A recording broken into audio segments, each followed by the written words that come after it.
Hello जय हिंद प्यारे साथियों, प्यारे बच्चों। आज के इस वीडियो में class 12th physics chapter number 1 का one of the most important derivation देखने वाले हैं। प्यारे बच्चों, गॉस का नियम है दोस्त, यानी गॉस का प्रमेय सिद्ध कैसे करना है और गॉस का नियम कहता क्या है, एकदम मोस्ट भी एक क्वेश्चन है। तो चलिए प्यारे बच्चों फटाफट से शुरुआत कर दे। प्यारे बच्चों, गॉस का नियम है वो क्या है, इसको सत्यापित कैसे करना है, ठीक है। तो चलिए प्यारे बच्चों पूरे मन से वीडियो को देखेगा, जहां पर भी देखा तो आप लोग कमेंट जरूर से कीजिएगा, ठीक है। तो चलिए प्यारे बच्चों यहाँ से शुरुआत होता है। पहले गॉस प्रमेय आपको समझना है होता क्या है प्यारे बच्चों, ठीक है।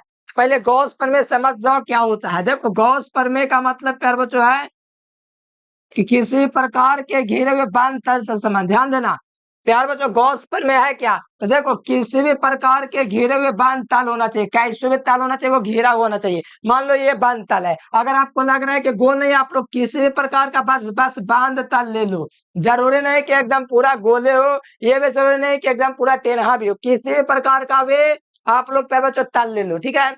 और घिरा होना चाहिए, मतलब घिरा का मतलब बंद होना चाहिए। तो किसी प्रकार के घेरे हुए बांध तल से संबंध कुल विद्युत फ्लक्स है। विद्युत फ्लक्स क्या होता है आप लोग को पता है, फाई ई होता है विद्युत फ्लक्स, ठीक है। किसी प्रकार के घेरे हुए बांध तल से संबंध कुल विद्युत फ्लक्स, ये जो घिरा हुआ बांध तल है ना, इससे संबंधित कुल विद्युत फ्लक्स ताल के अंदर उपस्थित आवेश, ये जो ताल है ना मेरे प्यारे, घिरा हुआ बांध तल है ना, इसके अंदर उपस्थित आवेशों का, मान लिया जाए इसके अंदर आवेश क्या चीज है, क्यू है। इसके अंदर उपस्थित आवेशों का मतलब गुना, आवेशों का क्या होता है, 1/ε0 गुना होता है। क्या होता है, आवेशों का ε0 गुना होता है, 1/ε0 गुना होता है, जिस हम लोग दोस्तों गॉस का नियम करते हैं। यही हमको सिद्ध करना है। एक बार और समझो, किसी भी प्रकार का घेरे हुए बांध तल, ये क्या चाहिए पर बच्चों, घेरा हुआ बांध तल है। घेरा का मतलब बांध तल, मतलब कि पर बच्चों चारों पट्टे से बांध है, ठीक है। तो किसी भी प्रकार के घेरे हुए बांध तल से संबंध कुल विद्युत फ्लक्स, विद्युत फ्लक्स ये ताल के अंदर उपस्थित आवेशों का, ताल के अंदर उपस्थित आवेशों का 1/ε0 गुना होता है। कितना होता है, 1/ε0 गुना होता है। तो देखो ये मैंने लिख दिया। अब इसी को आगे थोड़ा आप लोग बढ़ाएंगे प्यारे बच्चों, तो फाई ए बराबर आपको मिलेगा क्यू बटे क्या मिलेगा, क्यू/ε0 मिलेगा। और यही है गॉस का नियम, गॉस का प्रमेय प्यारे बच्चों, ठीक है। इसी को आपको सत्यापित करना है, क्या कहते हैं गॉस का नियम। समझ गए नियम, बस कुछ नहीं बोलना है। किसी भी प्रकार के घिरे हुए बांध तल से संबंध कुल विद्युत फ्लक्स काल के अंदर उपस्थित आवेशों का, आवेश का मतलब क्यों का ε0 गुना होता है। इसे हम लोग क्या बोलेंगे, गॉस का नियम कहते हैं, ठीक है। आशा करते हैं गॉस के नियम आप लोग तो समझ गए होंगे। आइए इसको प्रूफ करते हैं, कैसे प्रूफ होगा प्यारे बच्चों। आपको गॉस का प्रमेय सिद्ध करने के लिए आपको एक घिरा हुआ बांध तल लेना है। मान के चलता हूं मैं प्यारे बच्चों, इस प्रकार का ये एक घिरा हुआ बांध तल ले लिया मैंने, क्या ले लिया, एक घिरा हुआ बांध तल है। माना प्यारे बच्चों, इसको मैं नाम देता हूँ, इसको नाम दे देता हूँ, इस घिरे हुए तल का नाम मैं क्या दे दूं, मैंने एस नाम दे दिया। ये जो घिरा हुआ बांध तल है मेरे प्यारे बच्चों, मैंने इसका नाम क्या दे दिया, एस नाम दे दिया। कोई दिक्कत है, माना एस से घिरा हुआ बांध तल है, जिसके अंदर बिंदु ओ पर, जिसके अंदर बिंदु ओ पर क्या चाहिए, प्लस क्यू आवेश है। जिसके अंदर प्यारे बच्चों ये जो है, जिसके अंदर बिंदु ओ जो है, इस पर क्या चाहिए, प्लस क्यू आवेश है। मान लिया प्यारे बच्चों, ए से घिरा हुआ बांध तल है, जिसके अंदर बिंदु ओ पर एक प्लस क्यू आवेश है, ठीक है। कोई दिक्कत ना है।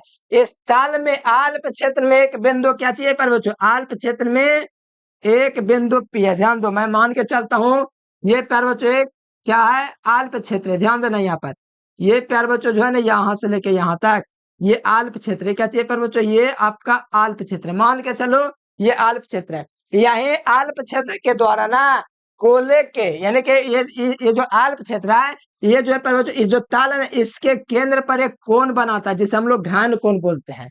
ये जो घिरा हुआ जो प्यारे बच्चों बांध तल है, इसके अंदर बिंदु ओ पर प्लस क्यू आवेश है, और इसके ताल जो है ना मेरे प्यारे बच्चों, किसी भी ताल के द्वारा केंद्र पर एक कोण बन रहा है। ये जो कोण बना है ना मेरे प्यारे बच्चों, इसको हम लोग घन कोण बोलते हैं। और घन कोण छोटा सा कोण होता है, जिसे हम लोग डी ओमेगा से सूचित करते हैं। इसका नाम क्या चाहिए, डे ओमेगा। ये छोटा सा कोण अंदर बनेगा, जिसे हम लोग डी ओमेगा के नाम से जानेंगे। कौन नाम, डी ओमेगा। कोई दिक्कत है प्यार बच्चों, एकदम नहीं दिक्कत होना चाहिए। देखो गोले के मध्य में, गोले जो है प्यार बच्चों, इसके गोले जो है ना गोला का केंद्र O से R दूरी पर एक बिंदु P है, इसमें जो है R दूरी पर, कौन दूरी पर प्यारे बच्चों, R दूरी पर, कौन दूरी पर, एक बिंदु P है प्यारे बच्चों, इसका नाम क्या है, एक बिंदु P है। कोई दिक्कत है अभी तक? मैंने कुछ नहीं किया, माना ए से गिरा हुआ बंद तल है जिसके अंदर बिंदु O पर प्लस क्यू आवेश है, ठीक है। इस गोले के अल्प क्षेत्र में इस गोले के अल्प क्षेत्र का नाम पता है क्या नाम दे देता हूं मैं, यहाँ पर मैं देता हूँ इस अल्प क्षेत्र का नाम डी है। क्या चीज नाम है, ये जो अल्प क्षेत्र है मेरे पर बच्चों, ये जो गोला वाला आपको देख रहा ना यहाँ पर छोटा सा भाग ये वाला, इस अल्प क्षेत्र को मैंने नाम दे दिया डी है। इस अल्प क्षेत्र में एक बिंदु पी है, या तो बोल सकते अल्प क्षेत्र में और दूरी पर एक बिंदु पी है, जहां पर विद्युतीय तीव्रता का व्यंजक प्राप्त करना है। क्या करना है पर बच्चों, जहां पर विद्युतीय तीव्रता का व्यंजक प्राप्त करना है। देखो एक दो बार खुद से कर लोगे, मेहनत कर लोगे तो क्लियर हो जाएगा, और आप लगातार मेहनत करते हैं तो बहुत अच्छे तरीके से क्लियर हो जाएगा। मैं आशा करता हूँ आप लोग समझ गए होंगे, फिर भी मेरा एक कर्तव्य बनता है, दायित्व बनता है कि मैं फिर से आपको बताऊं, ठीक है। देखो प्यारे बच्चों, कोई बड़ा चीज ना लिखना है, जो फिगर में बोल रहा हूँ वो वही चीज लिखना है, ठीक है, कुछ बाहर से नहीं लिखना है। देखो समझो, मुख्य प्रतिज्ञा इसको हम लोग प्रमाण बोलते हैं, क्या बोलते हैं, प्रमाण। फिगर के लिए प्रमाण या रचना बोल सकते हो, ठीक है। तो देखो क्या लिखना है, माना एस एक घिरा हुआ बंद तल है जिसके अंदर बिंदु O पर प्लस क्यू आवेश है, इसके तल में अल्प क्षेत्र में एक बिंदु P है। अल्प क्षेत्र की जगह आप लोग थोड़ा डीए भी लिख देना बगल में, अल्प क्षेत्र डीए में एक बिंदु P है, और O से P बिंदु के दूरी OP बराबर क्या चाहिए, R है। तो हमें बिंदु P पर विद्युत तीव्रता का व्यंजक प्राप्त करना है। एक और बोल सकते हो ऐसे भी कि माना ऐसे गिरा हुआ बंद तल है जिसके अंदर बिंदु O पर प्लस क्यू आवेश है, इसके अल्प क्षेत्र में और दूरी पर एक बिंदु P है, जहां पर विद्युतीय तीव्रता का व्यंजक प्राप्त करना है। हम आशा करते इतना तो आप लोग समझ गए होंगे। तो चलिए प्यारे बच्चों, हम लोग इसका व्यंजक प्राप्त करते हैं। क्या लिखेंगे, प्लस क्यू आवेश के कारण पे बिंदु पर विद्युत तीव्रता। आप लोग लिख लीजिएगा प्यारे बच्चों, फिगर के बारे में बोले ना आप लोग जरूर से देख लेंगे, और हमको भरोसा है कि आप लोग इतना तो कर सकते हो। फिगर के बारे में जो भी कुछ बताया अपने मन से लिख सकते हो, या तो सुन सुन के आप लोग लिख सकते हो जैसे मैंने बोला, ठीक है। चलो आज मैं यहां से स्टार्ट करता हूं दोस्तों व्यंजक, ठीक है। क्या लिखूंगा पता है आप लोग को, प्लस क्यू आवेश के कारण, क्या चाहिए, प्लस क्यू आवेश,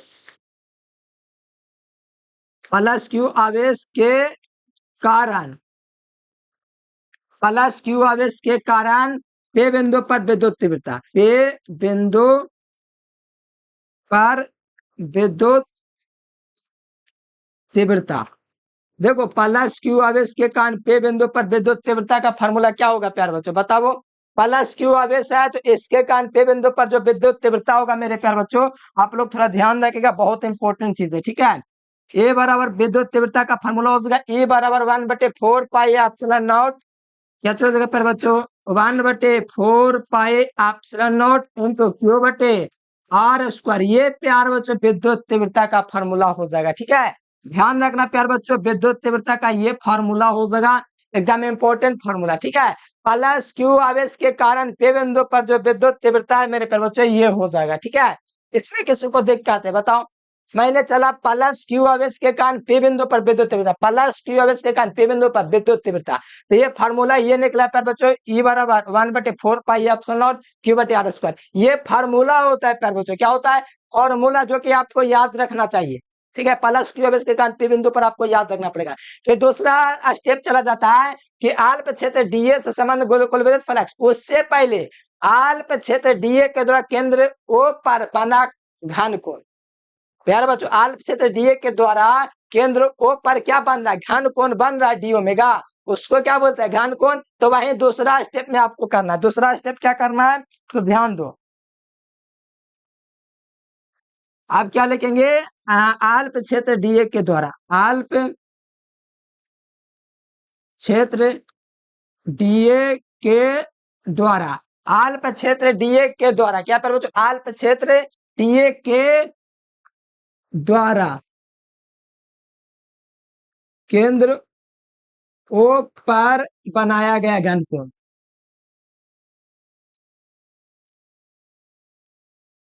घन कोण। प्यारे बच्चों, अल्प क्षेत्र डीए के द्वारा अल्प क्षेत्र डीए के द्वारा केंद्र ओ पर बनाया गया घन कोण। घन कोण का फॉर्मूला क्या है प्यारे बच्चों, पता है आप लोग को? डी ओमेगा बराबर डीए कोस थीटा बट्टा में आर स्क्वायर। ये घन कोण है, मैंने आप लोग को पढ़ा रखा है।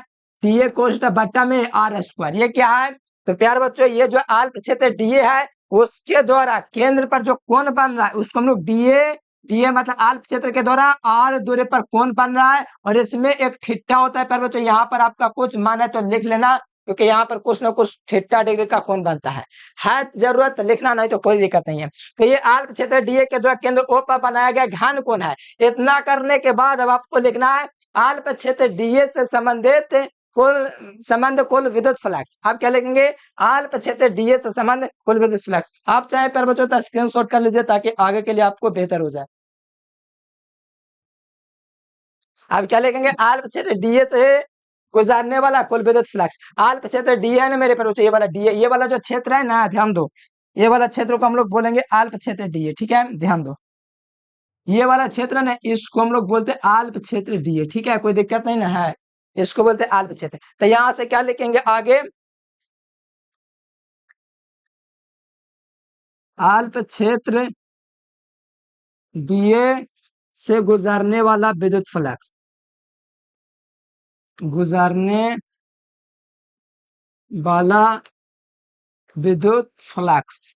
अल्प क्षेत्र डीए से संबंधित, अल्प क्षेत्र डीए से गुजरने वाला जो प्यार बच्चों विद्युत फ्लक्स होगा उसका फॉर्मूला आप लोगों को पता है क्या होता है? जो डे फाई क्या होता है प्यार बच्चों, ध्यान देना, यहाँ पर फॉर्मूला होता है डे फाई बराबर में होता है ई सदिश डीए सदिश। ये होता है प्यार बच्चों विद्युत फ्लक्स का फॉर्मूला। किसका होता है? विद्युत फ्लक्स का फॉर्मूला। अल्प क्षेत्र डीए से गुजरने वाला विद्युत फ्लक्स। ठीक है, अगर कुल विद्युत फ्लक्स लिख देते ना कुल विद्युत फ्लक्स, तो डी फाई गायब हो जाता। अभी संपूर्ण के लिए नहीं चले, अल्प क्षेत्र सिर्फ डीए के लिए विद्युत फ्लक्स निकालिए। जो अल्प क्षेत्र है ना डीए, इसी के लिए सिर्फ निकाल रहे विद्युत फ्लक्स का मान। पूरे के लिए भी निकालेंगे क्योंकि बहुत सारा तल इसके अंदर है, बहुत सारा, यहाँ पर भी तल है, यहाँ पर भी तल है, साफ समझ जाएगा। ठीक है, हम अल्प क्षेत्र के लिए निकाल रहे हैं मेरे पर, अल्प क्षेत्र का मतलब डीए के लिए सिर्फ है। तो डीए के लिए क्या निकलेगा? अल्प क्षेत्र डीए, ये अल्प क्षेत्र लगा इसलिए डी लगा हुआ है, और फाइव इंटू डी लिखा हुआ है। डी फाइव बराबर क्या हो जाएगा बताओ? यहाँ से देखो भागटा टूटेगा तो आपको पता होगा A D A cos theta हो जाएगा। क्या हो जाएगा? A D A cos theta हो जाएगा। और सुनो मेरे बात को, एक बात आपको पता है, ए डॉट बी, ठीक है, इसका फॉर्मूला क्या होता है? ए बी कोस थीटा होता है ना, ये फॉर्मूला प्यार बच्चों। बस इतना आपको पता है तो सब कुछ पता है। ये जब वेक्टर टूटता है तो ए बी कोस थीटा हो जाता है, तो ए वेक्टर आता है A D A cos theta हो गया। ठीक है, कोई दिक्कत नहीं है। डे फाइव का मान ए डी ए आ गया, मतलब वो ई का मान कितना दिया हुआ है? ई का मान कितना दिया? देखो तो ई का मान दिया हुआ है, इसको समीकरण 1 मान लो। ठीक है, इस समीकरण 1 से ई का मान रख सकते हैं, क्या चाहिए? 1/4 पाई एप्सिलॉन क्यू बटे आर स्क्वायर है, तो इसका मान हम लोग रख लेंगे। डे फाइव बराबर क्या हो जाएगा? 1/4 पाई एप्सिलॉन नॉट क्यू बटे आर स्क्वायर इंटू क्या हो जाएगा? D A cos theta. अब इसमें कुछ कॉमन निकल रहा है मेरे प्यार बच्चों, बताओ तो। डी ए कोस थीटा बटे में आर स्क्वायर मिल रहा है ना, यहां से लिखेंगे डे फाइव बराबर 1/4 पाई एप्सिलॉन नॉट को तो लिखवे करेंगे पहले,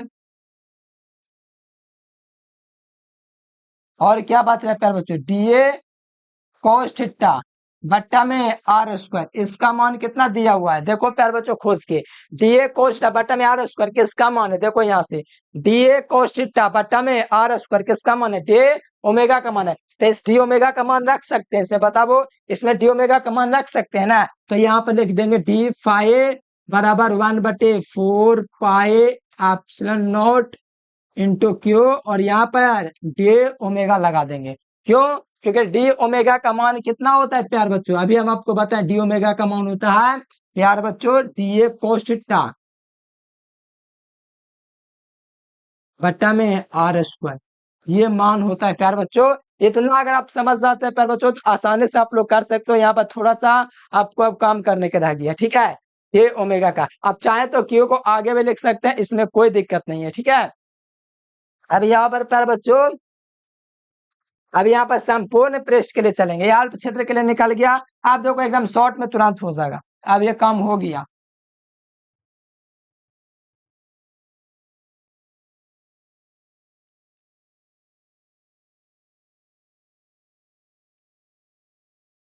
ये सब जो है प्यारे बच्चों फॉर्मूले हैं जो आप लोग छोटा में लिख दिया हूं मैंने।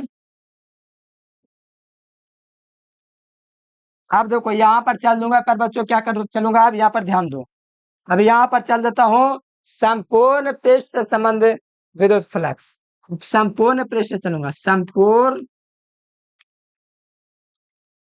संपूर्ण पृष्ठ से संबंध विद्युत फ्लक्स। कहते संपूर्ण पृष्ठ, संपूर्ण पृष्ठ से संबंध, दिख रहा है ना, विद्युत फ्लक्स, विद्युत फ्लक्स। संपूर्ण के बाद आएगा ना तो समाकलन हो जाएगा। समाकलन में पता है आप लोगों को, पहले तो डी फाई का हम लोग समाकलन करते हैं तो आपको पता है कि फाई आएगा। जैसे डीपी का समाकलन करेंगे तो पी आएगा, डीजेड का समाकलन करेंगे तो जेड आएगा, डीजी का समाकलन करेंगे जी आएगा, मतलब डी गायब हो जाएगा। ठीक है, इसका समाकलन करेंगे तो सिर्फ फाई बचेगा, इसलिए फाई लिखेंगे। ठीक है, माना तो फाई ए भी लिख सकते हो, कोई दिक्कत नहीं है, क्योंकि साथ में ए छिपा हुआ है। क्या पर वो जो साथ में ए छिपा हुआ है आपको पता होना चाहिए। फाई जो होता है ना इसमें ए छिपा हुआ है, माना तो लिखो नहीं तो नहीं लिखो, कोई दिक्कत नहीं है। माना तो लिखो नहीं तो नहीं, कोई दिक्कत नहीं है। यहाँ पर फाई ई हो जाएगा, समाकलन न लगेगा पर बच्चों, हाँ समाकलन होगा, समाकलन होगा। क्या चीज बचा हुआ है, 1/4 pi epsilon not, 1/4 pi epsilon not into क्या चीज है, क्यू इंटू डे ओमेगा। अब बताओ प्यार बच्चों, सारा का सारा कांस्टेंट है ना, बताओ 1/4 पाई एप्सिलॉन नॉट क्यू क्या चीज है, कांस्टेंट है पूरा। क्या चीज है प्यार बच्चों, कांस्टेंट है, तो इसको बाहर कर दूंगा। ठीक है, फाई ए बराबर, देखो ये कांस्टेंट है, इसको बाहर कर दिया मैंने। इनटू में क्या चीज हो जाएगा, क्यू, ये भी बाहर हो जाएगा क्योंकि कांस्टेंट है पूरा। क्या चीज है, कांस्टेंट है। आप चाहे एक को तो वहां यहाँ भी लिख सकते हो, कोई दिक्कत नहीं है, ये एक की जगह। ठीक है, डी ओमेगा का मान यहाँ पर करना, क्या समाकलन डी ओमेगा। और मैंने देखो समाकलन डी ओमेगा का मान बताया है घन कोण में। ठीक है, समाकलन डी ओमेगा का मान 4 पाई होता है। कितना होता है, समाकलन डी ओमेगा का मान 4 पाई होता है, इसलिए मैं 4 पाई अब रखने जा रहा हूँ। ठीक है प्यार बच्चों, 4 पाई मैं अब रख देता हूँ, कोई दिक्कत होगा किसी को। यहाँ पर मैं प्यार बच्चों रख देता हूँ फाई ए बराबर जो है 1/4 pi epsilon not into Q, और यहाँ पर क्या हो जाएगा 4 पाई रख दूंगा क्योंकि समाकलन डी ओमेगा का मान 4 पाई होता है ना। अब यहाँ पर कुछ कट रहा है प्यार बच्चों, जिसके कारण मैं काटूंगा, 4 पाई से 4 पाई कट जाएगा, तो फाई ए का मान कितना हो जाएगा प्यार बच्चों, बताओ, क्यू बटे एप्सिलॉन नॉट हो जाएगा। और यही हमको प्रूफ करना था, और ये आपका प्रूफ हो गया है। 5 नंबर आपको कोई छीनेगा नहीं, ये बात लिख के देते हैं। ठीक है, बहुत आसान क्वेश्चन है, मजा आ गया बनाने में। आप लोग कमेंट करके बताओ कहाँ पर आप लोगों को दिक्कत है। ठीक है प्यारे बच्चों, एकदम मस्त डेरिवेशन है, मजा आ गया सॉल्व करने में। आप लोग प्यारा सा कमेंट करके बता दीजिए कहाँ पर दिक्कत है, ताकि मैं समझ सकूं आपकी मजबूरियों को, और हो सकेगा जरूरत पड़ेगा तो फिर से वीडियो बना देंगे। क्या दिक्कत है यार बच्चों, कमेंट करके बताओ वीडियो कैसा लगा। अगर समझ में आया तो वीडियो को लाइक करें, चैनल को सब्सक्राइब करें, कमेंट करना ना भूलें। ठीक है, तो चलिए प्यार बच्चों, आज के लिए फिलहाल इतना ही। Thanks for watching this video. जय हिंद, वंदे मातरम।